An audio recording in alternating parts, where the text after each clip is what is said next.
পাখি কখন জন্ম নেয়, কখন উড়তে শেখে, কে জানে কি হবে আদি ইত্যাদি, এই সব ভাবনায় আমরা মগ্ন হয়ে যাই। কিছুটা এমনভাবে মগ্ন হই যে বর্তমানের কর্মের এই জীবনের যাত্রাপথে সেই সময়ের আনন্দ উপভোগ করতে ভুলে যাই। এবার দেখুন একটা পাখি কি করে। ওর কর্ম হলো গান গেয়ে চলা। ওই পাখি গেয়ে চলে, কেউ ওর গান শুনুক বা না শুনুক, কেউ আদৌ শুনছে কিনা সেই বিষয়টা নিয়ে সেই পাখির কিছুই যায় আসে না। সেই পাখি নিজের কর্ম করতে থাকে। হয়তো সেই জন্যই আপনি কখনো কোনো পাখিকে কাঁদতে দেখবেন না। এরকমই আপনাকে নিজেকে গড়ে তুলতে হবে। প্রথমে নিজেকে জিজ্ঞেস করুন, এই যে কর্ম আমি করতে চলেছি সেটা কি উচিত? যদি আপনার মনে হয় সেটা উচিত, তাহলে সেটা প্রমাণ করুন। এটা ভাববেন না যে এই সংসার কি ভাববে। আসুন আর আমার সাথে ভালোবেসে বলুন, রাধা রাধা।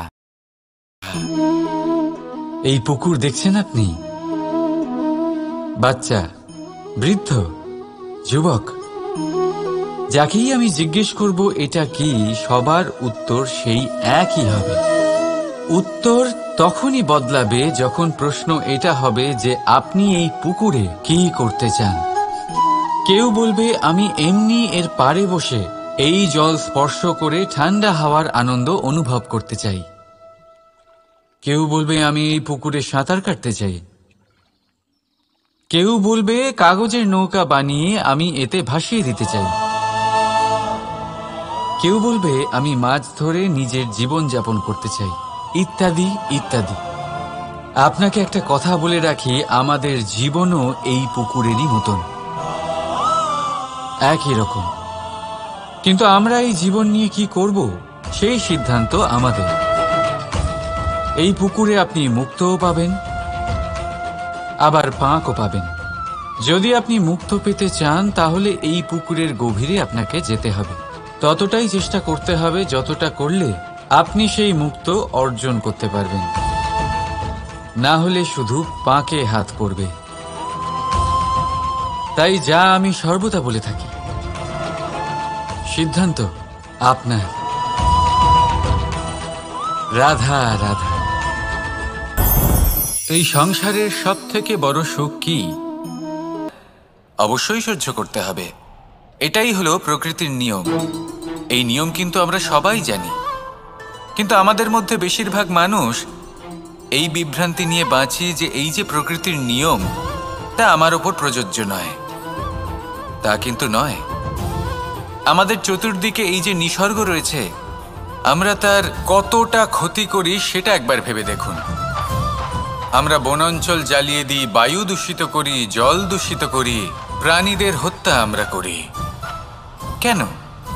এই নিসর্গ আমরা নষ্ট করি, যদিও আমরা জানি যে আমরাও হলাম এই নিসর্গেরই অংশ। এবার দেখুন, শরীরের কোনো অংশে যদি আগুন ধরান, আস্তে আস্তে সমস্ত শরীরও জ্বলে যাবে।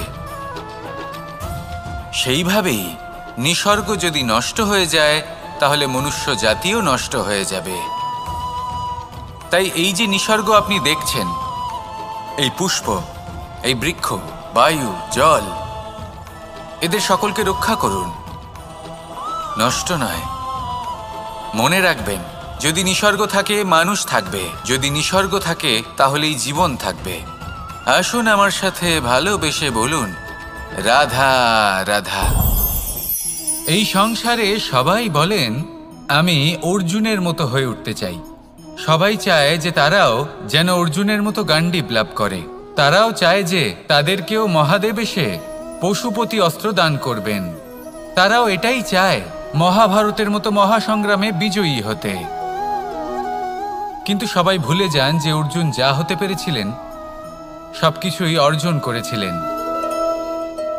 যদি আপনিও অর্জুনের মতো গান্ডীব লাভ করতে চান, তবে আপনাকেও তার মতোই শ্রেষ্ঠ কাঠ নির্বাচন করতে হবে। সেই কর্ম আপনাকেই করতে হবে। তার প্রত্যঞ্চা যাতে তীব্র হয় তার জন্য আপনাকে সর্বশ্রেষ্ঠ দড়ি খুঁজে বের করতে হবে। আপনার বাণ যাতে ঘাতক হয় সেই জন্য আপনাকে নতুন নতুন ধাতু খুঁজে বের করতে হবে। সেই শিক্ষা আপনাকে লাভ করতে হবে, তবেই আপনার ইচ্ছে পূর্ণ হবে। অর্জুন হওয়া বড়ই সরল, যদি আপনি কিভাবে অর্জন করতে হয় তা জানেন, শুধুমাত্র স্বপ্ন দেখেন যারা, তারা কখনোই অর্জন করতে পারবেন না। কিন্তু যদি কেউ অজ্ঞাতবাস ভোগ করতে পারে, যদি কেউ লাক্ষাগৃহ থেকে পালিয়ে বাঁচতে পারে, যদি কেউ কঠোর তপস্যা করতে পারে, প্রতীক্ষা করতে পারে এবং পরিশ্রম করতে পারে, তাহলে সে অর্জুন অবশ্যই হয়ে উঠবে। যদি আপনি অর্জুন হয়ে উঠতে চান, তাহলে কর্ম করতে শিখুন আর আমার সাথে ভালোবেসে বলুন, রাধা রাধা। জীবন থাকলে লক্ষ্য অবশ্যই থাকবে। যদি লক্ষ্য থাকে, তার পথ অবশ্যই থাকবে। যদি পথ থাকে, আমরা জীবনে সফল হব না অসফল, পুরস্কারের ভাগীদার হব নাকি তিরস্কারের। মনে করুন আপনাকে একটা কাজ করতে হবে, আপনাকে পর্বতারোহণ করতে হবে, আর সেই পথের ঢাল আপনাকে একাধিকবার ফেলে দেবে। পাথর আপনাকে একাধিকবার আহত করবে। এই অবস্থায় কি করবেন? সাধারণ মানুষ বেছে নেয় প্রতিশোধ। সেই পর্বতকে নষ্ট করে দেওয়ার চিন্তা ভাবনা করে, তার ভিতকে নড়িয়ে দেওয়ার কথা ভাবে সেই মানুষ। কিন্তু পর্বতকে তো কেউ নষ্ট করতে পারে না। তাই অসফল হওয়ার সাথে সাথে কুখ্যাতিরও ভাগীদার হয়ে যায় সে। দ্বিতীয় পথ হল পরিবর্তন। যদি আপনি সেই পর্বত ভাঙার পরিবর্তে তাতে সোপান তৈরি করেন, তাহলে আপনিও সেই পর্বতে উঠতে পারবেন, অন্য কেউও তাতে উঠতে পারবে, আগামী প্রজন্মও তাতে উঠতে পারবে, আর সেই আগামী প্রজন্ম সর্বদা আপনার সুনাম করবে। তাই জীবনে প্রতিশোধ নয়, পরিবর্তন বাছুন। বদলা নয়, বদল বেছে নিন। আপনার বাধা আপনার বন্ধু হয়ে যাবে। রাধা রাধা। সমস্ত মানুষের জীবন কিছুটা সমান হয়। মানুষ জন্মগ্রহণ করে, তারপর চলতে শেখে, জীবনে এগিয়ে চলে, বার্ধক্য লাভ করে, তারপর সমাপ্ত হয়ে যায়। কিন্তু সেই ব্যক্তিরা কারা যারা প্রকৃত অর্থে মনুষ্য জীবন যাপন করেন? এনারা হলেন সেই ব্যক্তি যারা পড়ে গেলেও আবার উঠে দাঁড়ানোর চেষ্টা করেন, নিজের ভেঙে পড়া অস্তিত্বকে আগলে নিয়ে আবার একটা আকার দেওয়ার চেষ্টা করেন, ভগ্ন আশাকে আবার একটা নতুন দিশা দেন। অসফল হওয়ার পরেও থামেন না, আবার এগোতে থাকেন। অসফল হওয়ার পরে যদি আপনি থেমে যান, তাহলে সাফল্য আপনার সামনে অপেক্ষা করে, কিন্তু আপনি তা দেখতে পান না। তাই জীবনের সংঘর্ষে অংশগ্রহণ করতে শিখুন। জীবনের সংঘর্ষ থেকে পালাবেন না। আসুন আমার সাথে ভালোবেসে বলুন, রাধা রাধা। একবার একটা শেয়াল বনে বিচরণ করছিল। ও একটা ছোট্ট শাবক দেখতে পেল। ও ভাবল, আজ একেই আমি খাবার হিসেবে গ্রহণ করব। আশেপাশে দেখলেও কেউ দেখছে না তো, কেউ ছিল না, আর সেই শাবকের ওপর আক্রমণ করল, যা হলো একটা ঘোর অপরাধ। বনের নিয়ম অনুসারে আপনি কখনোই শাবকের ওপর আক্রমণ করতে পারেন না। তারপর এই খবরটা যখন রাজা সিংহ জানতে পারলেন, সভার আয়োজন করলেন। কিন্তু সেখানে শেয়াল বলল, আমি তো এরকম কিছু করিনি। কিন্তু যদি আপনি এরকম বলেন, কোনো প্রমাণ দিন, এর কোনো সাক্ষী আছে? তখন রাজা সিংহ পেঁচাকে ডেকে পাঠালেন, যে সেই মুহূর্তে বৃক্ষের শাখার ওপর বসেছিল। সে সব কিছু দেখেছিল। পেঁচা সব সত্যি কথা বলল, আর শেয়ালকে মৃত্যুদণ্ড দেয়া হলো। এবার এই কাহিনী আমি আপনাকে কেন শোনালাম? কারণ মানুষও কখনো কখনো এরকম কর্ম করেন যা শিয়াল করেছে। এটা ভাবেন কেউ দেখছে না, যখন আমি অনুচিত কর্ম করতেই পারি। কিন্তু না, আপনি যাই করুন না কেন, কেউ না কেউ অবশ্যই তা দেখছে। কোনো ব্যক্তি না হলেও কোনো প্রাণী, না হলে কোনো যক্ষ বা দেব বা প্রেত। যদি এনারা কেউ না দেখেন, তাহলে ধরিত্রী মাতা দেখেন, যেখানে দাঁড়িয়ে আপনি সেই কর্ম করছেন, তাই না? তাই একটা কথা সবসময় মনে রাখবেন, কে দেখছেন কে দেখছেন না সেই বিষয়ে ভাবা ছেড়ে দিন। এটা খুব সহজ কথা।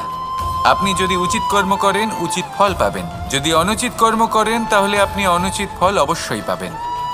সেই জন্য উচিত পথে চলতে থাকুন, উচিত কর্ম করতে থাকুন, আর আমার সাথে ভালোবেসে বলুন রাধা রাধা। আপনি কখনো কোনো বাজকে নিজের বাসা বানাতে দেখেছেন? এই বাজ যখনই কোনো বাসা বানায় তখন উঁচু গাছের ডালে বা কোনো পর্বতের শিখরে বাসা বানায়, অনেক উচ্চতায়, আর সেখানে তার সন্তানও জন্মগ্রহণ করে। যখন এই সন্তানেরা জন্মায় তখন এই বাজ খুবই ভালোবেসে এবং খুব সাবধানে এদের পালন পোষণ করে, নিজের ঠোঁট দিয়ে তাদের ঠোঁটে খাবার পরিবেশন করে। কিন্তু যেই সেই সন্তানেরা হৃষ্টপুষ্ট হয়ে যায় এবং সেই কথা বাজ নিজে বুঝতে পেরে যায়, সেই বাজ নিজেই সেই বাসা ছিন্ন ভিন্ন করে দেয়। সেই সন্তান যাদের সবেমাত্র ডানা গজিয়েছে, কিভাবে উড়তে হয় তারা জানে না, সেই সন্তানগুলিকে উচ্চতা থেকে ঠেলে দেয়। সেই সন্তান প্রথমে ভয়ভীত হয়ে যায়। তারা সামনে মৃত্যুকে দেখতে পেয়ে ভয়ের কারণে তাদের ডানা ঝাপটাতে থাকে, আর সেই প্রক্রিয়াতেই সেই সন্তানগুলি উড়তে শুরু করে দেয়। এবার এই ঘটনায় আমরা কি শিক্ষা পেতে পারি? এটাই, যদি আপনি মাতা পিতা হন তাহলে নিজের সন্তানকে অবশ্যই স্নেহ করুন, কিন্তু তাদেরকে নিজের আঁচলের তলায় বেঁধে রাখবেন না। যদি আপনি চান আপনার সন্তান জীবনে উন্নতি করুক, তাহলে নিজের মুঠো থেকে তাদের স্বতন্ত্র করে দিন, এই সংসারে সংঘর্ষ করতে দিন। সেই সন্তান নিজেই বুঝতে পারবে যে জন্মের সময় পাওয়া ডানা কি করে ব্যবহার করতে হয়, আর আপনার চোখের সামনে আপনার সন্তান এই আকাশে উড়তে থাকবে। তাহলে আসুন আমার সাথে ভালোবেসে বলুন রাধা রাধা। সংসারে সবচেয়ে পবিত্র মানা হয় গঙ্গা জলকে। কখনো ভেবে দেখেছেন কেন? কারণ গঙ্গা জলের আবির্ভাব অত্যন্ত শুদ্ধ হয়, তার জন্ম শুদ্ধ হয়, যেখান থেকে তার শুরু সেটাই শুদ্ধ হয়, আর শুরুটা শুদ্ধ হওয়া অত্যন্ত আবশ্যক। আমাদের জীবনে সবই শুরু হয় আমাদের ভাবনা থেকে। নিজের ভাবনাকে শুদ্ধ রাখুন, কারণ এই ভাবনা থেকেই আবির্ভাব হয় শব্দের। আপনার শব্দ শুদ্ধ রাখুন, কারণ এই শব্দ দ্বারাই আপনার কাজ সম্পন্ন হয়। আপনার কাজ শুদ্ধ রাখুন, কারণ এই কাজ দ্বারাই তৈরি হবে আপনার স্বভাব। স্বভাব থেকেই তৈরি হয় আপনার অভ্যাস, আর অভ্যাস থেকে তৈরি হয় আপনার চরিত্র, আর এই চরিত্র সংসারের সমক্ষে এক আদর্শ হয়ে ওঠে। তাই ভাবনা থেকে আদর্শের এই যাত্রা শুভ তখনই হয়ে ওঠে যখন আপনার ভাবনা শুদ্ধ হয়। এই সংসারে, এই জীবনে নিজের ভাবনা শুভ রাখলে, শুদ্ধ করলে আপনার মন সুপ্রসন্ন হয়ে বলবে রাধা রাধা। মানুষ জন্মগ্রহণ করে, তার সাথে ভয়েরও জন্ম হয়। ছোটবেলা থেকেই আমাদের মনে কোনো না কোনো প্রকারের ভয় থেকেই যায়। কেউ এই বিষয়ে ভয় পায় যে তার কোনো বস্তু তার থেকে দূরে চলে যাবে, কেউ এই বিষয়ে ভয় পায় যে আমি নিজেকে হারিয়ে ফেলব, কেউ এই ভেবে ভয় পায় যে আমার প্রিয়জনেরা তারা যেন আমার থেকে দূরে না চলে যায়, কেউ এই ভেবে ভয় পায় যে আমরা যেন পথ না হারিয়ে ফেলি, আদি ইত্যাদি। কিন্তু সত্যি কথা বলতে ভেবে দেখুন, এই ভয় বাস্তবে কি? শুধুই একটা মনস্থিতি, আর কিছুই নয়। যা কিছু আপনি জীবনে পেয়েছেন তা একদিন আপনাকে হারাতে হবে। এই জীবন হলো আপনারই, কিন্তু তাও একদিন সমাপ্ত হবে। তাই ভয় পেয়ে কি লাভ? এই ভয় শুধু আপনাকে জীবনযাপন করা থেকে বাধা দিচ্ছে, আর কিচ্ছু নয়। পথ হারিয়ে ফেললেই বুঝতে পারবেন যে নতুন পথ কিভাবে বানাতে হয়। কিছু মানুষকে জীবন থেকে হারালে তবেই আপনি বুঝবেন যে আপনার আপনজনকে। এই ভয়ের কারণে ভীত হয়ে থাকবেন না। এই তারা নক্ষত্র অন্ধকারের অভাবে গুরুত্ব হারায়।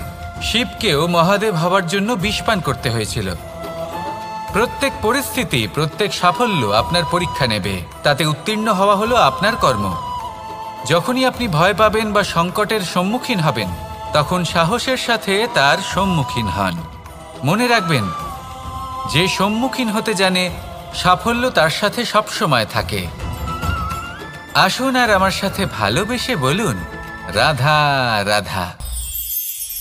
আমাদের হাতটা দেখুন, এই হাতে 5টা আঙুল আছে যা ভিন্ন ভিন্ন ধরনের, একরকম কেন নয়? কারণ হলো প্রত্যেকের নিজের নিজের গুরুত্ব আছে, নিজের নিজের মাহাত্ম্য আছে।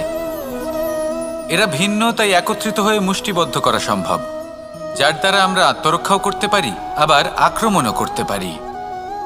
যদি 5টি আঙুল সমান হতো তাহলে মুষ্টিবদ্ধ হতে পারত না, নিজেদের মধ্যে বিভ্রান্তির সৃষ্টি করত। এবার এরকমই কিছু আমাদের সংসারেও হয়।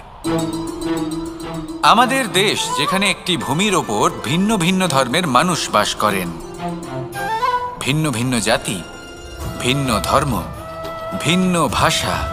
কিন্তু যদি আমরা এটা ভাবি যে কিভাবে এই দেশকে কল্যাণের পথে নিয়ে যাওয়া যায়, কিভাবে এর বিকাশ করা সম্ভব, তাহলে আমাদের একত্রিত হওয়া শিখতে হবে।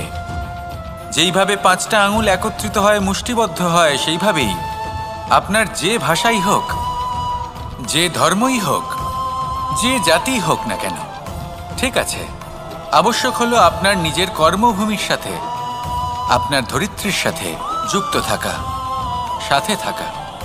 তবেই দেশের উন্নয়ন সম্ভব, তবেই এই দেশ স্বতন্ত্র থাকবে, সফল হবে, আর এই মন প্রসন্ন হয়ে বলবে, রাধা রাধা। সংসারে আমাদের জীবনে যখন কোনো সুখ বা দুঃখ আসে, তার জন্য আমরা কাউকে না কাউকে অবশ্যই দায়ী করে থাকি, তাই না? এই ব্যক্তি আমাদের সাথে এরকম কাজ করেছেন, তাই আমার সাথে এমন হলো। ওই ব্যক্তি যদি এমনটা না করতেন, তাহলে আজ আমি ওই স্থানে পৌঁছতে পারতাম। সবই আপনার দৃষ্টিভঙ্গির ওপর নির্ভরশীল, আর যদি আপনার দৃষ্টিভঙ্গি এমন হয়, তাহলে তা অনুচিত। সত্যি কথা বলতে, এই সংসারে ভিন্ন ভিন্ন ধরনের মানুষ আছে। এটা আপনার ওপর নির্ভর করছে কিভাবে তাদের স্বাগত জানাবেন। একবার ভাবুন, আমি আমার 2টো হাত সামনে নিয়ে এলাম, 2টো মুঠো খুলে দিলাম। 2 প্রকারের মানুষ আসবেন, কিছু না কিছু দিয়ে যাবেন। এই মুঠো যদি আমি বন্ধ করে দিই, তাহলে না কেউ আমাকে কিছু দিতে পারবে, না আমার কিছু যাবে আসবে। নিশ্চয়ই বুঝতে পারছেন এই 2 ধরনের ব্যক্তি কারা এবং তারা কি দিয়ে যান। আমি যদি নিজের মুঠো খুলে দিই, তাহলে কিছু ভালো মানুষ আসবেন, আমাকে আনন্দ, সন্তুষ্টি, জ্ঞান প্রদান করে যাবেন, ভালো অভিজ্ঞতা দিয়ে যাবেন। কোনো খারাপ ব্যক্তি যদি আসেন, তাহলে তিনিও খারাপ অভিজ্ঞতা দেবেন, যার থেকে আমি শিক্ষা লাভ করব। এই সব কিছু আমি লাভ করতে পারি। মুঠো যদি বন্ধ করে রাখি, তাহলে আমি কিছুই পাবো না। দেখুন, এই সংসারে প্রত্যেকের জীবনে এইরকম, প্রত্যেকের জীবনে সবকিছুই আছে, ভালো খারাপ 2 মানুষই আছে, ভালো অভিজ্ঞতা আছে, খারাপ অভিজ্ঞতা আছে। নির্ভর করছে আপনার উপর যে আপনি কি করবেন, এনাদের স্বাগত কিভাবে জানাবেন, কার থেকে কি বুঝবেন, কি শিখতে পারবেন, আর কোন দৃষ্টিভঙ্গি নিয়ে অগ্রসর হবেন। এটাই নির্ধারণ করবে যে আপনার জীবন কেমন হবে। আসুন আমার সাথে ভালোবেসে বলুন, রাধা রাধা। জীবনে যখন কোনো ব্যক্তি নিজের লক্ষ্য প্রাপ্তির জন্য নিরন্তর পরিশ্রম করতে থাকেন, চেষ্টা করতে থাকেন, তখন তিনি কষ্ট অনুভব করেন, কখনো শারীরিক কষ্ট, কখনো মানসিক কষ্ট। এবার উনি এটা ভাবতে থাকেন যে আমি কি উচিত করছি নাকি অনুচিত করছি। কারণ অন্যদিকে এমন একজন ব্যক্তিও আছেন যিনি একদমই পরিশ্রম, চেষ্টা করছেন না। তিনি মদিরা পান করেন, বিলাসিতায় জীবন কাটান, অলস প্রকৃতির হয়ে ওঠেন, নিদ্রাতে বিলীন হয়ে থাকেন আর ভাবেন যে তিনি সুখ লাভ করছেন। কিন্তু এরকম কেন হয়?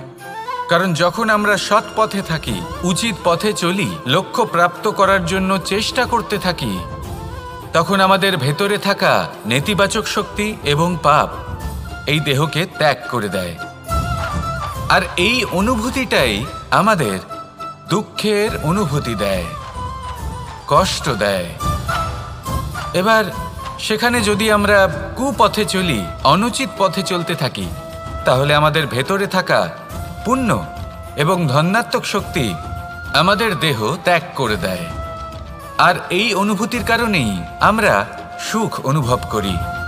কিন্তু কখনো ভাববেন যে এই সুখ বেশি সময় পর্যন্ত থাকে না। সেই জন্য সবসময় মনে রাখবেন, যদি আপনি জানেন যে এটাই আপনার লক্ষ্য, এটাই উচিত পথ, শুভ পথ, তাতে নিরন্তরভাবে এগিয়ে যেতে চেষ্টা করতে থাকুন। এই কষ্ট আপনাকে সুখের পরাকাষ্ঠায় কখন পৌঁছে দেবে তা আপনি জানতেই পারবেন না। আসুন আমার সাথে ভালোবেসে বলুন, রাধা রাধা। প্রত্যেক মানুষ নিজের জীবনে হীরক তথা হীরে এবং দর্পণ এই দুই দেখেছেন। এই দুই হলো সাদা এবং এরা দুজনেই আলোর প্রতিফলন ঘটায় এবং এরা দুজনেই উজ্জ্বল হয়ে ওঠে। আপনি হয়তো মনে মনে ভাবছেন যে এটা কি ধরনের তুলনা করছি। একটা হীরে তো রত্ন, তার মূল্য দর্পণের থেকে অনেক গুণ বেশি। কিন্তু হীরে থাকাতে দর্পণের মূল্য কিন্তু কোনো অংশে কমে যায় না, তাই না? মানুষ যখন হীরে নিজের হাতে নেয় তখন সবার আগে কি খোঁজে? দর্পণ, যাতে তার মধ্যে দিয়ে দেখে সে বুঝতে পারে যে সেই হীরে আদৌ তার শোভাবর্ধন করছে কিনা, তাকে ভালো দেখাচ্ছে কিনা, প্রসাধনের জন্য সেটা ব্যবহার করা ঠিক হবে কিনা। অর্থাৎ হীরের উপস্থিতিতে দর্পণের গুরুত্ব কম হলো না, দর্পণের কারণে হীরের মূল্য বোঝা গেল। আমাদের জীবনেও ঠিক এরকমই ঘটে। আপনারা যদি সংসারে নিজের আশেপাশে দেখেন, এমন অনেক মানুষ দেখতে পাবেন যারা নিজেদের ক্ষেত্রে মহান স্থানে পৌঁছেছেন, নিপুণ এবং শ্রেষ্ঠ হয়েছেন। আর তাদের মধ্যে আপনার নিজের মনে হয় যেন আপনি হলেন দর্পণ। নিজেকে ছোট মনে করবেন না। আপনার মূল্য কম হচ্ছে না, আপনার নিজস্ব মূল্য আছে। আর যদি আপনার অস্তিত্ব না থাকে তাহলে ওনাদের অস্তিত্বের মূল্য সংসার বুঝতেই পারবে না। জীবনে সবসময় চেষ্টা করবেন যাতে আপনি আরও বেশি শ্রেষ্ঠ হয়ে উঠতে পারেন। আপনি নিজে যে স্থানে আছেন সেটাকে ছোট মনে করবেন না, তারও নিজস্ব একটা মূল্য আছে। যদি আপনি হীরে হয়ে থাকেন তাহলে অহংকার করবেন না, যদি আপনি দর্পণ হয়ে থাকেন তাহলে নিজেকে ছোট মনে করবেন না। আসুন আর আমার সাথে ভালোবেসে বলুন, রাধা রাধা। মানুষ জন্মগ্রহণ করে, তার সাথে ভয়েরও জন্ম হয়। ছোটবেলা থেকেই আমাদের মনে কোনো না কোনো প্রকারের ভয় থেকেই যায়। কেউ এই বিষয়ে ভয় পায় যে তার কোনো বস্তু তার থেকে দূরে চলে যাবে। কেউ এই বিষয়ে ভয় পায় যে আমি নিজেকে হারিয়ে ফেলব। কেউ এই ভেবে ভয় পায় যে আমার প্রিয়জনেরা তারা যেন আমার থেকে দূরে না চলে যায়। কেউ এই ভেবে ভয় পায় যে আমরা যেন পথ না হারিয়ে ফেলি, আদি ইত্যাদি। কিন্তু সত্যি কথা বলতে ভেবে দেখুন, এই ভয় বাস্তবে কি? শুধুই একটা মনস্থিতি, আর কিছুই নয়। যা কিছু আপনি জীবনে পেয়েছেন তা একদিন আপনাকে হারাতে হবে। এই জীবন হলো আপনারই, কিন্তু তাও একদিন সমাপ্ত হবে। তাই ভয় পেয়ে কি লাভ? এই ভয় শুধু আপনাকে জীবনযাপন করা থেকে বাধা দিচ্ছে, আর কিচ্ছু নয়। পথ হারিয়ে ফেললেই বুঝতে পারবেন যে নতুন পথ কিভাবে বানাতে হয়। কিছু মানুষকে জীবন থেকে হারালে তবেই আপনি বুঝবেন যে আপনার আপনজনকে। এই ভয়ের কারণে ভীত হয়ে থাকবেন না। এই তারা নক্ষত্র অন্ধকারের অভাবে গুরুত্ব হারায়। শিবকেও মহাদেব হওয়ার জন্য বিষপান করতে হয়েছিল। প্রত্যেক পরিস্থিতি, প্রত্যেক সাফল্য আপনার পরীক্ষা নেবে, তাতে উত্তীর্ণ হওয়া হলো আপনার কর্ম। যখনই আপনি ভয় পাবেন বা সংকটের সম্মুখীন হবেন, তখন সাহসের সাথে তার সম্মুখীন হন। মনে রাখবেন, যে সম্মুখীন হতে জানে সাফল্য তার সাথে সবসময় থাকে। আসুন আর আমার সাথে ভালোবেসে বলুন, রাধা রাধা। এই সংসারে সবথেকে বেশি কোমল বস্তু হলো রেশম। এই রেশম এতটাই কোমল হয় যে এর পুরো একটা থান শুধুমাত্র একটা হাতে ধরা সম্ভব। কখনো ভেবে দেখেছেন এই রেশম কিভাবে হয়? একটি কীট তার লালার দ্বারা উৎপন্ন হয়। এই কীট সেই রেশমকে পাক দিতে থাকে, পাক দিতেই থাকে, আর আস্তে আস্তে তার মধ্যেই জড়িয়ে পড়ে। শেষে ওর এই সুন্দর অমূল্য সৃষ্টি রেশমের এই সুতো তার নির্মাণ কার্য পূর্ণ হয়। কিন্তু তাতেই ও নিজে বন্দী হয়ে যায়। নিজেরই মায়াজালের এই বন্দী গৃহে নিজেই ফেঁসে যায়। এবার এই সুতোকে ব্যবহারযোগ্য করে তোলার জন্য এই কীটগুলিকে এই কবচের সাথেই ফুটন্ত জলে ফেলে দেওয়া হয়। এই সংসারে যদি আমাদের স্বপ্ন এই সংসারের দুঃখ হরণ করার জন্য, এই সংসারে সুখ বিতরণ করার জন্য হয়, তবেই আমাদের প্রগতি সম্ভব। যদি আমাদের এই স্বপ্ন শুধুই আমাদের এবং আমাদের স্বার্থসিদ্ধির জন্য হয়, তাহলে এই স্বপ্ন আমাদের অন্ধ করে দেবে, আমাদের অন্ধকারের পথে নিয়ে যাবে, আর আমরাও সেই কীটের মতো হয়ে যাব। নিজেদেরই মায়াজালে আমরা নিজেই ফেঁসে যাব, আর শেষে আমরা যদি কিছু লাভ করি তা হবে একাকিত্ব, অন্ধকারময় মৃত্যু। তাই স্বপ্ন অবশ্যই দেখুন, কিন্তু এমনভাবে স্বপ্ন দেখবেন না যে তার এই বন্দিগৃহে আপনি নিজেই ফেঁসে গেলেন। স্বপ্ন দেখুন পরোপকারের, পরমার্থের, সবাইকে উদ্ধারের, অন্ধকারের নয়। তবেই কল্যাণ হবে, আর তবেই এই হৃদয় প্রসন্ন হয়ে বলবে, রাধা রাধা। মানুষ যখন এই সংসারে প্রবেশ করে, অর্থাৎ জন্মগ্রহণ করে, তখন নিশ্চিন্তে থাকে, আনন্দে থাকে। কিন্তু যেইমাত্র তার মধ্যে বোধশক্তি আসে, তখন সে চিন্তা করতে শুরু করে। যার ভিত্তিতে মানুষ যা চাইবেন তাই লাভ করতে পারবেন, যদি সঠিক কর্ম করতে থাকেন। যখন কংসের অসুররা গোকুলে ধ্বংসলীলা চালাচ্ছিলেন, তখন আমি কারোর থেকে সাহায্য চাইনি। আমি দাঁড়িয়েছিলাম এবং আমি তার বিরোধিতা করেছিলাম। সবাই বলেন যে আমি ছোট্ট একটা আঙুলে গোবর্ধন পর্বত তুলেছিলাম, কিন্তু আমি কি ওখানে একা ছিলাম?